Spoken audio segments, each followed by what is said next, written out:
ओम शांति। आज 1 मार्च 2025 के बाबा के अनमोल मधुर महावाक्य सुनेंगे।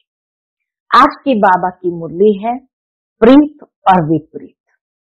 कहा जाता है विनाश काले प्रीत बुद्धि विजयंती, विनाश काले विपरीत बुद्धि विनश्यंती। तो बाबा कहे तुम बच्चों की अभी बाप के साथ सच्ची सच्ची प्रीत जुड़ी है। जब बाबा को याद करते हैं तो वास्तव में ये याद की यात्रा नहीं, ये प्रीत की यात्रा है। और जितनी जिसकी बाबा से जास्ती प्रीत है उतना वो बाबा को प्यार से याद करते, बाबा भी उनको रिटर्न में प्यार से याद करते हैं। साथ ही साथ बाबा कहे जब विपरीत बुद्धि बाबा से हो जाते हैं तो किसी न किसी के नाम रूप में फंस जाते हैं, तो फिर बदबू आने लगती है, तो उनकी बुद्धि कहेंगे तमो प्रधान हो गई है। जिसकी बाबा से प्रीत बुद्धि है उसकी निशानी क्या होगी? तो बाबा कहे बाप से जो ज्ञान मिलता है वो ज्ञान रत्नों का दान करते चलेंगे और किसी भी देहधारी से वो अपनी बुद्धि की प्रीत जोड़ेंगे नहीं। तो सुनते हैं आज के बाबा के अनमोल मधुर महावाक्य। ओम शांति। मीठे बच्चे, प्रीत और विपरीत ये प्रवृत्ति मार्ग के अक्षर है। अभी तुम्हारी प्रीत एक बाप से हुई है, तुम बच्चे निरंतर बाप की याद में रहते हो। आज की मुरली से प्रश्न है, याद की यात्रा को दूसरा कौन सा नाम देंगे? उत्तर, याद की यात्रा प्रीत की यात्रा है। विपरीत बुद्धि वाले से नाम रूप में फंसने की बदबू आती है, उनकी बुद्धि तमो प्रधान हो जाती है। जिनकी प्रीत एक बाप से है वह ज्ञान का दान करते रहेंगे, किसी भी देहधारी से उनकी प्रीत नहीं हो सकती। आज की मुरली से पहले गीत बजा है, यह वक्त जा रहा है। ओम शांति। बाप बच्चों को समझा रहे हैं। अब इसको याद की यात्रा भी कहे तो प्रीत की यात्रा भी कहे। याद की यात्रा को बाबा ने नया नाम दिया, ये प्रीत की यात्रा है। मनुष्य तो उन यात्राओं पर जाते हैं, यह जो रचना है उनकी यात्रा पर जाते हैं। भिन्न भिन्न रचना है ना, रचयिता को तो कोई भी जानते नहीं है। अभी तुम रचयिता बाप को जानते हो, उस बाप की याद में तुमको कभी रुकना नहीं है। बाबा की याद में कभी भी रुकना नहीं है। तुमको यात्रा मिली है याद की। इसको याद की यात्रा अथवा प्रीत की यात्रा कहा जाता है। जिसकी जास्ती प्रीत होगी वह यात्रा भी अच्छी करेंगे। जितना प्यार से यात्रा पर रहेंगे पवित्र भी बनते जाएंगे। शिव भगवान वाच है ना, विनाश काले विपरीत बुद्धि और विनाश काले प्रीत बुद्धि। तुम बच्चे जानते हो अभी विनाश काल है। यह वही गीता एपिसोड चल रहा है। बाबा ने श्री कृष्ण की गीता और त्रिमूर्ति शिव की गीता का कॉन्ट्रास्ट भी बताया है। अब गीता का भगवान कौन? परम पिता शिव भगवान वाच। सिर्फ शिव अक्षर नहीं लिखना है, क्योंकि शिव नाम भी बहुतों के हैं, इसलिए परम पिता परमात्मा लिखने से वह सुप्रीम हो गया। बाबा कहे अटेंशन रखना है, खाली शिव भगवान वाच नहीं लिखना है, लेकिन आगे परम पिता परमात्मा शिव ये जरूर लिखना है, जिससे लोगों को समझ में आए कि वह सुप्रीम है। परम पिता तो कोई अपने को कह न सके। सन्यासी लोग शिवोहम कह देते हैं, वह तो बाप को भी याद कर न सके। बाप को जानते ही नहीं, बाप से प्रीत है ही नहीं। प्रीत और विपरीत ये प्रवृत्ति मार्ग के लिए है। कोई बच्चों की बाप से प्रीत बुद्धि होती है कोई की विपरीत बुद्धि भी होती है। तुम्हारे में भी ऐसे है, लौकिक में भी होता है, किसी की अपने लौकिक पिता से प्रीत होती है, किसी की लौकिक पिता से विपरीत बुद्धि भी है। तो बाबा के तुम्हारे में भी ऐसे हैं। बाप के साथ प्रीत उनकी है जो बाप की सर्विस में तत्पर है। बाप के सिवाय और कोई से प्रीत हो न सके। शिव बाबा को ही कहते हैं, बाबा हम तो आपके ही मददगार हैं। ब्रह्मा की इसमें बात ही नहीं। शिव बाबा के साथ जिन आत्माओं की प्रीत होगी वह जरूर मददगार होंगे। शिव बाबा के साथ वह सर्विस करते रहेंगे। प्रीत बुद्धि वाले शिव बाबा के साथ सर्विस करते रहेंगे, बाबा के सच्चे सच्चे मददगार होंगे। प्रीत नहीं है तो गोया विपरीत हो जाते हैं। विपरीत बुद्धि विनश्यन्ति। जिनकी बाप से प्रीत होगी तो मददगार भी बनेंगे। जितनी प्रीत उतना सर्विस में मददगार बनेंगे। याद ही नहीं करते तो प्रीत नहीं है। फिर देहधारियों से प्रीत हो जाती है। मनुष्य मनुष्य को अपने यादगार की चीजें भी देते हैं ना, वह याद जरूर पड़ते हैं। अभी तुम बच्चों को बाप अविनाशी ज्ञान रत्नों की सौगात देते हैं, जिससे तुम राजाई प्राप्त करते हो। अविनाशी ज्ञान रत्न का दान करते हैं तो प्रीत बुद्धि है। जानते हैं बाबा सबका कल्याण करने आए हैं, हमको भी मददगार बनना है। ऐसे प्रीत बुद्धि विजयंती होते हैं जो याद ही नहीं करते। जो याद ही नहीं करते वो प्रीत बुद्धि नहीं। बाप से प्रीत होगी, याद करेंगे तो विकर्म विनाश होंगे और दूसरों को भी कल्याण का रास्ता बताएंगे। तो ब्राह्मण बच्चों में भी प्रीत और विपरीत का मदार है। बाप को जास्ती याद करते हैं गोया प्रीत है। बाप कहते मुझे निरंतर याद करो, मेरे मददगार बनो। रचना को एक रचता बाप ही याद रहना चाहिए, किसी रचना को याद नहीं करना है।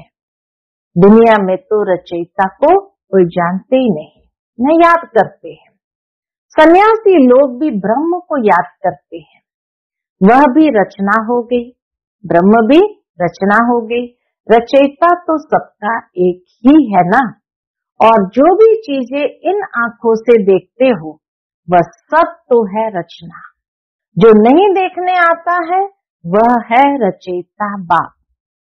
ब्रह्मा विष्णु शंकर का भी चित्र है, वह भी रचना है। बाबा ने जो चित्र बनाने लिए कहा है ऊपर में लिखना है, परम पिता परमात्मा त्रिमूर्ति शिव भगवान वाच। भल कोई अपने को भगवान कहे परंतु परम पिता कह न सके। तुम्हारा बुद्धि योग है शिव बाबा के साथ, न कि शरीर के साथ। बाप ने समझाया है, अपने को अशरीरी आत्मा समझ मुझ बाप को याद करो। प्रीत और विपरीत का सारा मदार है सर्विस पर। अच्छी प्रीत होगी तो बाप की सर्विस भी अच्छी करेंगे, तब विजयंती कहेंगे। प्रीत नहीं तो सर्विस भी नहीं होगी। फिर पद भी कम। कम पद को कहा जाता है उच्च पद से विनश्यन्ति। कम पद माना उच्च पद से विनश्यन्ति। ये विनाश तो सबका होता ही है, परंतु यह खास प्रीत और विपरीत की बात है। रचयिता बाप तो एक ही है, उनको ही शिव परमात्मा नमः कहते हैं। शिव जयंती भी मनाते हैं, शंकर जयंती कभी सुना नहीं है। प्रजापिता ब्रह्मा का भी नाम बाला है। विष्णु की जयंती नहीं मनाते, श्री कृष्ण की मनाते हैं। यह भी किसको पता नहीं श्री कृष्ण और विष्णु में क्या फर्क है। मनुष्य की है विनाश काले विपरीत बुद्धि, तो तुम्हारे में भी प्रीत और विपरीत बुद्धि है ना। बाप कहते तुम्हारा ये रूहानी धंधा तो बहुत अच्छा है, सवेरे और शाम को इस सर्विस में लग जाओ। शाम का समय 6 से 7 तक अच्छा कहते हैं। सत्संग आदि भी शाम को और सवेरे करते हैं। रात में तो वायुमंडल खराब हो जाता है। रात को आत्मा स्वयं शांति में चली जाती है, जिसको नींद कहते हैं। फिर सवेरे जागते हैं। कहते भी है, राम सिमर प्रभात मोरे मन। अब बाप बच्चों को समझाते हैं, मुझे बात को याद करो। शिव बाबा जब शरीर में प्रवेश करे तब तो कहे कि मुझे याद करो, तो विकर्म विनाश हो जाएंगे। तुम बच्चे जानते हो हम कितना बाप को याद करते हैं और रूहानी सेवा करते हैं। सभी को यही परिचय देना है। अपने को आत्मा समझ बाप को याद करो तो तुम सतो प्रधान बन जाएंगे। बाबा कहे, अपने को आत्मा समझ बाप को याद करो तो तुम तमो प्रधान से सतो प्रधान बन जाएंगे। खाद निकल जाएगी, आत्मा से खाद निकल जाएंगी। प्रीत बुद्धि में भी परसेंटेज है। अब बाबा के कई बच्चे प्रीत बुद्धि तो जरूर है, लेकिन प्रीत बुद्धि में भी बाबा कहे परसेंटेज है। बाप से प्रीत नहीं है तो जरूर अपनी देह में प्रीत या मित्र संबंधियों आदि से प्रीत है। बाप से प्रीत होगी तो सर्विस में लग जाएंगे। बाप से प्रीत नहीं तो सर्विस में भी नहीं लगेंगे। कोई को सिर्फ अलफ और बे का राज समझाना तो बहुत ही सहज है। हे भगवान, हे परमात्मा कह याद करते हैं, परंतु उनको जानते बिल्कुल नहीं है। बाबा ने समझाया है, हर एक चित्र में ऊपर परम पिता त्रिमूर्ति शिव भगवान वाच जरूर लिखना है, तो कोई कुछ कह न सके। अभी तुम बच्चे तो अपना सैपलिंग लगा रहे हो। सभी को रास्ता बताओ तो बाप से आकर वर्षा लेवे। बाप को जानते ही नहीं, इसलिए प्रेत बुद्धि है नहीं। पाप बढ़ते बढ़ते एकदम तमो प्रधान बन पड़े हैं। बाप के साथ प्रीत उनकी होगी, किनकी? बाप के साथ प्रीत उनकी होगी जो बहुत याद करेंगे। उनकी ही गोल्डन एजेड बुद्धि होगी। जिसकी जितनी प्रीत उतनी बुद्धि गोल्डन एजेड होगी। अगर और तरफ बुद्धि भटकती होगी तो तमो प्रधान ही रहेंगे। भल सामने बैठे हैं तो भी प्रीत बुद्धि नहीं कहेंगे, क्योंकि याद ही नहीं करते हैं। प्रीत बुद्धि की निशानी है याद। प्रीत बुद्धि की सबसे बड़ी निशानी है याद। वह धारणा करेंगे, औरों पर भी रहम करते रहेंगे कि बाप को याद करो तो तुम पावन बनेंगे। ये किसको भी समझाना तो बहुत सहज है। बाप स्वर्ग की बादशाही का वर्षा बच्चों को ही देते हैं। जरूर शिव बाबा आया था तब तो शिव जयंती भी मनाते हैं ना। कृष्ण राम आदि सब होकर गए हैं, तब तो मनाते आते हैं ना। शिव बाबा को भी याद करते हैं, क्योंकि वह आकर बच्चों को विश्व की बादशाही देते हैं। नया कोई इन बातों को समझ न सके। भगवान कैसे आकर वर्षा देते हैं? बिल्कुल ही पत्थर बुद्धि है, याद करने की बुद्धि नहीं। बाप खुद कहते हैं, तुम आधा कल्प के आशिक हो, मैं अब आया हुआ हूँ।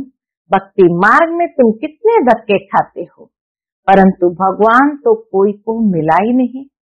इतना मनुष्य भक्ति करते रहे, इतना भटकते रहे अनेक तीर्थ यात्राओं पर, परंतु बाबा के भगवान तो मिला ही नहीं। अभी तुम बच्चे समझते हो, बाप भारत में ही आया था और मुक्ति जीवन मुक्ति का रास्ता बताया था। श्री कृष्ण तो ये रास्ता बताते नहीं।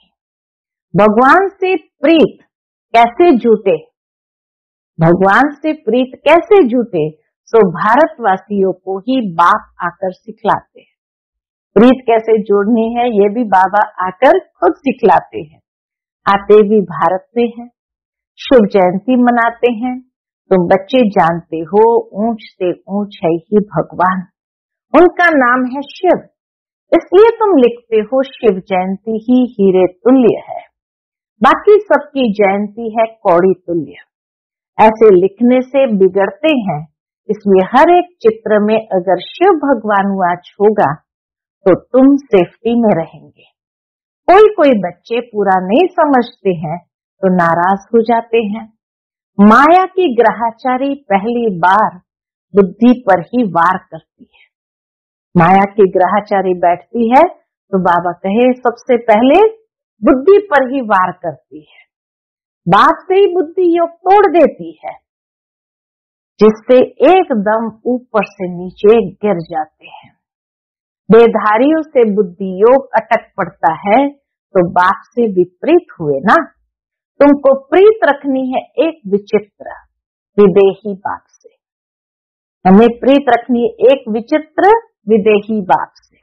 देहधारी से प्रीत रखना क्या होता है? बाबा कहे देहधारी से प्रीत रखना नुकसान कारक है। बुद्धि ऊपर से टूटती है तो एकदम नीचे गिर पड़ते हैं। बल ये अनादि बना बनाया ड्रामा है। फिर भी समझाएंगे तो सही ना। विपरीत बुद्धि से तो जैसे बांस आती है। बाबा कहे जब देहधारियों में बुद्धि योग फंस जाता है तो जैसे देह की बांस आती है, नाम रूप में फंसने की। नहीं तो सर्विस में खड़ा हो जाना चाहिए। बाबा ने कल भी अच्छी रीति समझाया, मुख्य बात ही है गीता का भगवान कौन। इसमें ही तुम्हारी विजयी होनी है। तुम पूछते हो कि गीता का भगवान शिव या श्री कृष्ण, सुख देने वाला कौन है? सुख देने वाला तो शिव है, तो उनको वोट देना चाहिए। उनकी ही महिमा है, एक शिव बाबा की ही महिमा है। अब वोट दो गीता का भगवान कौन। बाबा कहे दुनिया में भी मनुष्य को ये प्रश्न पूछो, क्या वोट दो कि गीता का भगवान कौन। शिव को वोट देने वाले को कहेंगे प्रीत बुद्धि। यह तो बहुत भारी इलेक्शन है। इससे बड़ा भारी इलेक्शन दुनिया में और कोई हो ही नहीं सकता है। जैसे कृष्ण गीता का भगवान है या शिव गीता का भगवान है। तो जिसका शिव को वोट देंगे तो कहेंगे प्रीत बुद्धि। ये बहुत भारी इलेक्शन है। यह सब युक्तियां उनकी बुद्धि में आएगी जो सारा दिन विचार सागर मंथन करते रहते होंगे। कई बच्चे चलते चलते रूठ पड़ते हैं। अभी देखो तो प्रीत है, अभी देखो तो प्रीत टूट पड़ती है, रूठ जाते हैं। कोई बात से बिगड़े तो कभी याद भी नहीं करेंगे, चिट्ठी भी नहीं लिखेंगे, वो या प्रीत नहीं है। तो बाबा भी 6-8 मास चिट्ठी नहीं लिखेंगे। बाबा कालों का काल भी है ना। बाबा कहे बाबा कालों का काल भी है ना, साथ में धर्मराज भी है। बाप को याद करने की फुर्सत नहीं तो तुम क्या पद पाएंगे। बाबा को भी तरस पड़ता है ऐसी आत्माओं पर कि जो बाप को याद करने की जिनके पास फुर्सत नहीं वो क्या पद पाएंगे। पद भ्रष्ट हो जाएगा। शुरू में बाबा ने बड़ी युक्ति से पद बतलाए थे, अभी तो वो है थोड़ी। उस समय जो बच्चे थे बाबा ने उनको पद भी बताया था, तुम यह बनेंगे ये बनेंगे, अभी वो है थोड़ी। अब तो फिर से माला बननी है। सर्विसेबल की तो बाबा भी महिमा करते रहेंगे। जो सर्विसेबल बच्चे हैं बाबा उनको विशेष याद करते हैं, उनकी महिमा करते हैं। जो खुद बादशाह बनते हैं तो कहेंगे हमारे हमजिन्स भी बने, यह भी हमारे मिसल राज्य करे।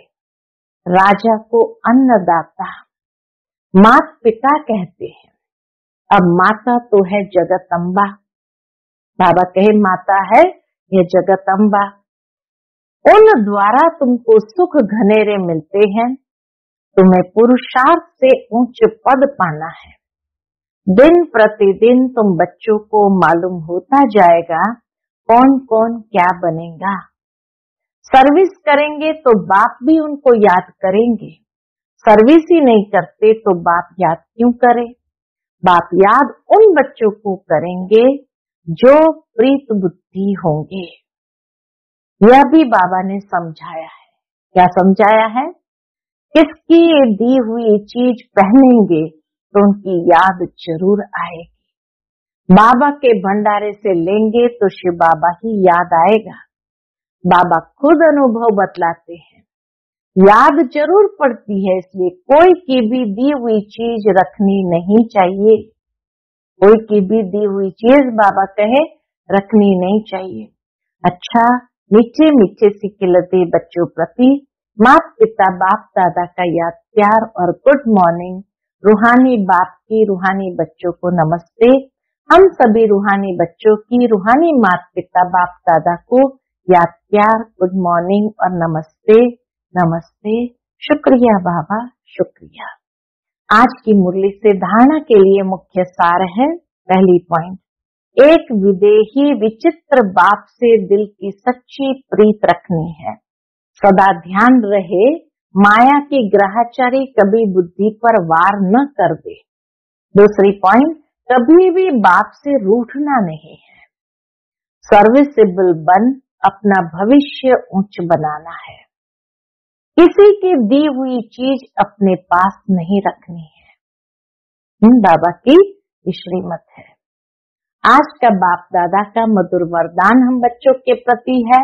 शुद्धि की विधि द्वारा किले को मजबूत करने वाले सदा विजयी और निर्विघ्न भव। शुद्धि की विधि द्वारा किले को मजबूत करने वाले सदा विजयी और निर्विघ्न भव। इस किले में हर आत्मा सदा विजयी और निर्विघ्न बन जाए, इसके लिए विशेष टाइम पर चारों ओर एक साथ योग के प्रोग्राम रखो।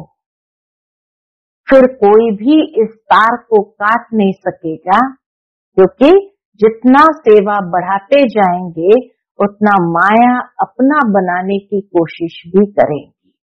इसलिए जैसे कोई भी कार्य शुरू करते समय शुद्धि की विधियां अपनाते हो, ऐसे संगठित रूप में आप सर्वश्रेष्ठ आत्माओं का एक ही शुद्ध संकल्प हो, विजयी।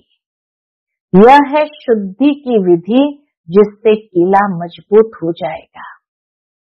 आज का स्लोगन है, युक्ति युक्त व यथार्थ सेवा का प्रत्यक्ष फल है खुशी। युक्ति युक्त व यथार्थ सेवा का प्रत्यक्ष फल है खुशी। जहाँ खुशी है तो समझ लेना ये यथार्थ सेवा है।